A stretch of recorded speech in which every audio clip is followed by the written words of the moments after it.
All right, that was more from this morning's exclusive here on the network. Alex Kantrowitz, of course, is back with us. We talked about this last week. This issue's not going away. What do you make of what he said? Well, Jeff Bezos is smart politically, right? He can read where the wind is blowing, and he doesn't want to get booed. So I think what he's doing is making the beginning of a movement we're going to see among tech executives in the coming months, which is a concerted effort to speak about AI in positive terms, in terms that it's going to empower you. Not starting with it might take your job, but you have some agency to change your future. Talking about you are coming into the workforce at this amazing time where you're going to have these tools at your disposal, and that's going to give you much more leverage than any moment before in history. We'll see if it resonates, but that's where the wind is heading. You're right. More are speaking, including a Mark Cuban post this afternoon on X. I'm not sure if our viewers have had a chance to see it yet or not, but we'll put it on the screen. I'm not a doomer on AI at all, he wrote. I think the nature of work, particularly entry-level jobs, will change. AI will make business more complicated and competitive, not less, which means more layers where humans have to make decisions before the next process can happen. So what do you make of this comment? This speaks to what you're talking about. Yeah, I think Cuban is definitely right, and I love the way that he thinks about AI. He's talked about how some people are going to use AI so they don't have to learn anything, and some people will use AI so they can learn everything. And if you're a young person in the workforce and you have the opportunity to use this technology and actually take action with it, your upside is going to be unlimited. But I think, one of the things that we're going to run into is that when it comes to putting this technology into action and making those decisions, young people are going to come into companies that have worked a certain way for decades.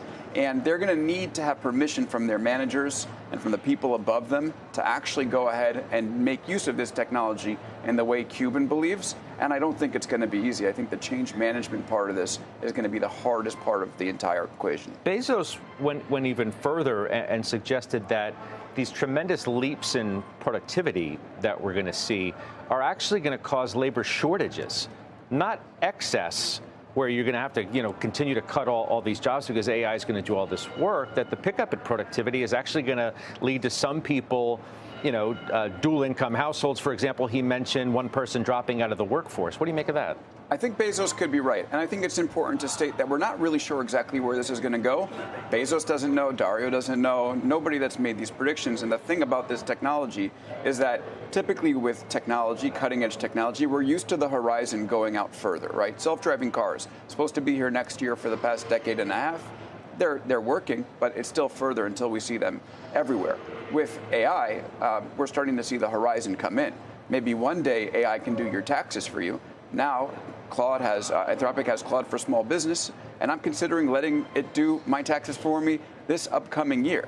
So the one thing is, with that uncertainty, it's hard to make these predictions of where exactly this is going to change our workforce. For instance, Bezos said, if you have a shovel and I give you a bulldozer, you're going to be very happy. Okay, but what happens if you're on a shovel crew, right? And someone gives your manager a bulldozer.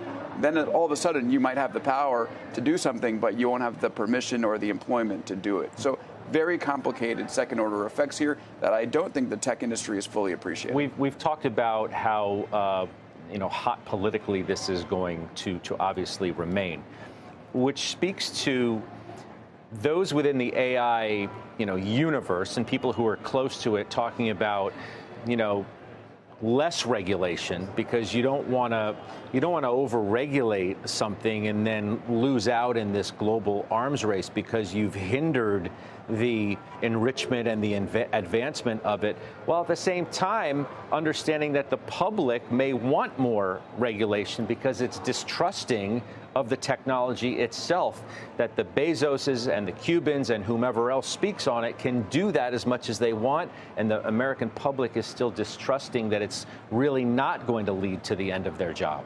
Yeah, I mean, it is amazing. If you think about today's set of tech executives, very different than about a decade ago, where these people were held up as heroes and kids wanted to be like them. Now they talk to them about cutting edge technology and they get booed. So I think with regulation, I empathize with the tech executive's position. You don't want to come in and halt the progress. But I don't think that the choice is regulate AI or leave it unregulated. I think the choice is, you can regulate AI or maybe you can make the safety net for those who might be impacted by it, right? There's a difference between halting the technology's progress. You don't want to do that. But you also want to say, just in case, can we create government programs that make sure that if somebody doesn't get a job, there's some way that we catch them and ensure that they can have a future. We've heard a debate about the first type of regulation. We've heard nothing about the second type of regulation. And I think that's why people are so unsettled.